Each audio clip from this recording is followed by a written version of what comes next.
20 years ago, I started to work on my PhD here at the University of Zurich Law School. I chose a pretty futuristic topic at the time, e-commerce. Remember, that was a time when there was hardly any e-commerce out there, especially in Switzerland.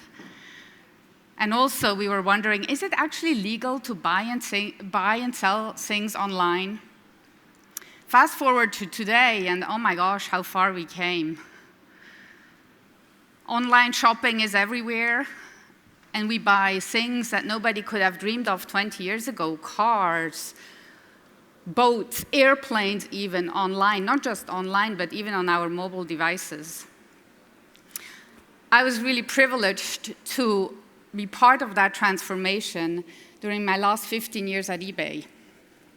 I started to work there in our Bern office, our international headquarters here in Switzerland. And then 6 years ago, my boss came to me and said, hey, Karin, would you be open to move to the US? I need you to come over and transform how we work with the business.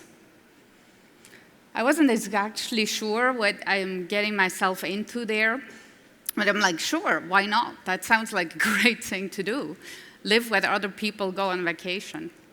So I talked to my husband. He was equally supportive. We packed our bags and moved our family across the pond. I arrived there. It was great. And then in my first few weeks, one of my team members came to me and said, Karin, I have this problem. I have this product manager that I just can't talk to. He just doesn't listen to me. Can you help me? I was like, sure, let's sit down. Let's meet with this guy. So I still remember we were sitting in a tiny conference room on the second floor of our building, just a little table, few chairs, whiteboard, the three of us in there, and we talked about price guidance. So one of the challenges that we have at eBay is that in particular, our C2C sellers tend to overprice their items, and then they don't sell. That's obviously a frustrating experience that you want to avoid. So the business problem that we're trying to solve is, how do we help people to set the right price? The legal challenge that we have there is that eBay is a marketplace. We're not the seller, and we don't want to be the seller. Courts in the past have used the question of who set the price as one of the factors to determine who the seller is. So from a legal perspective, I don't want us to set the price. So you get where the problem was, right? So we sit there, we discuss. At some point, I get up and I start to whiteboard some ideas on how the user experience could potentially look like. The guy looks at me and says, who do you think you are? You're the lawyer. You tell me what the law is. I'm the product manager. I'll figure out the user experience. You do your job, I do my job. I was shocked. First, that somebody talks to me like that, but then secondly, the fact that somebody has such a narrow view of what the role of legal is or should be. I now understood what my boss meant when he said we really need to transform how we work with the business. And I've been on that journey for the last 6 years. So, what is the role of legal? When do you call a lawyer? Think about that. Typically, we get called when there's some trouble at the horizon, right? Hey, Karin, can you come? This thing went wrong. We need somebody to fix it.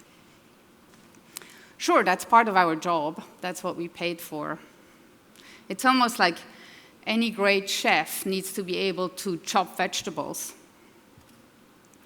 But the real magic in the kitchen doesn't happen with chopping vegetables, right? It's happening in other places.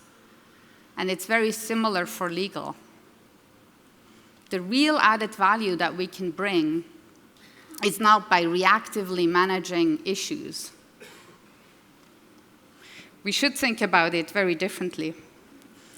But the problem is that legal has been kept in that shopping section of the kitchen for way too long. And a lot of people still today believe that that's where we belong, as the story shows that I told you. Really, we pay smart people to work for us as lawyers, and that's all we let them do. The reality is that a lot of that work, that is this passive or reactive work, will go away over time. Already today, my team uses artificial intelligence for contract reviews. We use software to read agreements for us. The software finds clauses that we've identified as particularly relevant to our business. The software suggests different language. So when my team goes in and actually reads something, they can zoom into that particular clause, make some edits, and they're done. I don't want them to waste their time on that kind of not really productive work. It's important, but it's not really strategic. We can add value in way different ways. I really believe that there's a competitive advantage for any company if you use your legal team differently. If you demand that your legal team works with you to solve problems. If you want them to innovate on behalf of the company and with everybody in the company. Anybody familiar with GDPR? Yeah, I see a few hands. Certainly, everybody has seen the masses of cookie banners that we now see when we surf around the internet. It's kind of a pain. I'm sure you experience the same. That law came into force earlier this year, and a lot of legal teams across the globe were faced with the challenge, like, what are we going to do with that? Whenever a new law comes into force, it's not very clear, right? Like, how will courts or regulators really read the law?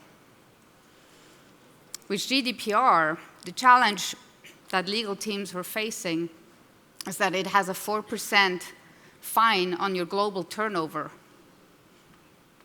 Not income, turnover. So pretty significant threat for any business out there. So a lot of legal teams were like, oh my gosh, let's make sure we get this right. This will be big trouble for the company if we have to pay that kind of fine. So those people took a very conservative view. There's another option. The option to actually sit down with your business, with your product people, with the engineers, with the designers, and say, guys, we have a problem. We have this new law. It requires us to get consent from our users. How are we going to design an experience that is going to be such that we get as many people to take the action we want them to take?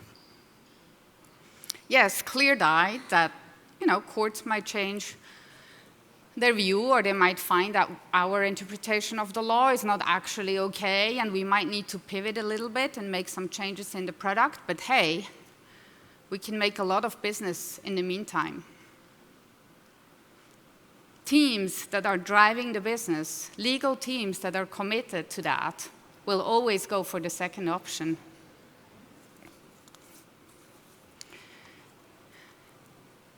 So what does it take to have that kind of legal team and that kind of collaboration? In my mind, it's pretty easy. Right people, right mindset. Let's start with the people. Lots of lawyers out there, and not everybody is the same. It's the same with, as for every other field that you see. Lawyers are trained, our schools, our universities, but then also the law firms where we typically start our careers are very much focused on, you need to get it right. You need to know the exception to the exception to the exception and make sure you don't miss that. We never talk about risk management or business for that matter. So a lot of lawyers are really struggling when they make the transition to that different type of role, when they really are asked to think as business people, manage the risk, lean into the risk. So I would encourage you all, as you select lawyers, as you bring in lawyers, be very selective. When I hire people, I always say, I can train them a lot of things. I can train them on how eBay works. I can train them on e-commerce law. I can train them on a lot of things. But it's hard to train people on being able, or lawyers, to be able to manage risk and be comfortable leaning into the risk. So that's one thing I would encourage you to think about and take with you. The other thing is the mindset. A lot of business people have a very narrow view of what the role of legal is, as the example shows that I shared at the beginning. Just last week, I had a dinner here in Zurich where a CEO told me, you know, whenever the GC wants to talk to me, I go like, oh no, here we go again, problems. A lot of people think of legal as the police, as the people that slow us down, as a team that is really kind of a pain in the butt. You know, why is that? The reality is that often people who have that mindset, they involve the legal team at the 11th hour, when everything has been designed, when all the experiences are set. And then legal comes in, finds an issue, and then we kind of do our job, we call out the problem, and often that means a delay. It's sort of a vicious circle, right? So you had that experience. The next time you're going to be like, oh, legal, remember how they created all this problem for us. Let's not tell them about this project, because it's always trouble. And then you keep repeating that. Self-fulfilling proficiency. I would encourage you all to try to break that mold. Think differently. Next time, bring them in early. Ask them their point of view on, is there a problem? If so, expect them to help to solve it with you and collaborate. We talk a lot about diversity and inclusion in those days. And we often focus on things like gender, or race, or age, or what have you. I believe that it's way more than that. I believe that real diversity and inclusion includes also different mindsets, different education, different ways of looking at problems, and different ways of solving problems. With lawyers, we don't have so much a diversity problem, because we often do have lawyers on teams, but we have an inclusion problem. Let me kind of explain what I mean by that. Remember when you were young and getting invited to a dance party, very excited, you dress up, you go there, and then the moment comes when people need to find a partner to dance, and you kind of stand there, and nobody picks you, and it's super awkward, and you feel like very uncomfortable and embarrassed. We often feel like that as lawyers. Yes, we are sort of at the party, but sort of not. That's a real missed opportunity. And we can't really afford to keep that. So how do we change that mindset? How do we make sure that lawyers dance as well? I think it starts with how we all show up as leaders. Think about what kind of jokes you crack about the legal team. When there's a legal issue, do you actually ask to hear the point of view of the lawyer? If so, how do you listen? Do you listen to answer, or do you listen to understand?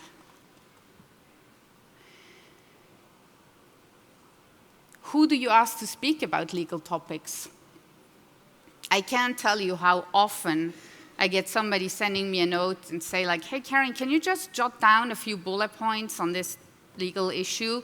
I have to speak at this other meeting, and I want to talk about the legal issues. And I go like, yeah, really? Legal is very nuanced. It's not black and white. It's basically just a big gray area. So you might want to ask for the expert to actually talk to you and help you resolve the problems together. So if you bring in legal, you actually also get some positive side effects. First, and that's probably most relevant for companies that are consumer-facing, the lawyer often thinks about the customer. Will the customer understand what we're telling them? Will they be confused? Is it clear? In my experience, the lawyer is often one of the only people in the room that actually thinks about the customer. Second, and that's for big companies, legal teams are typically very small compared to others. So we have the benefit of seeing what's happening across the organization. We know if team A is working on the same thing as team B over here. And we can say like, hey guys, you might want to talk to each other. You're actually working on the same thing.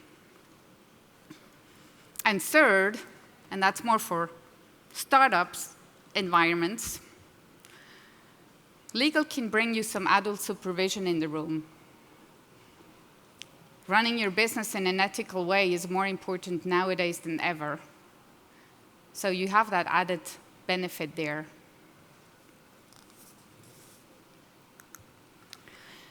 So look, business is complex. In today's world, and I think we all experience that firsthand, nobody owns anything end to end. We need a lot of different players. We need the business people, we need the product guys, we need the engineers, we need the designers, we need the finance guys, and we need the lawyers. The better pool of information you have, the better decision making you're going to make. The earlier you include all your stakeholders and all your thought leaders, the better your solutions will be. So in that spirit, I encourage us all to get it done together. Thank you.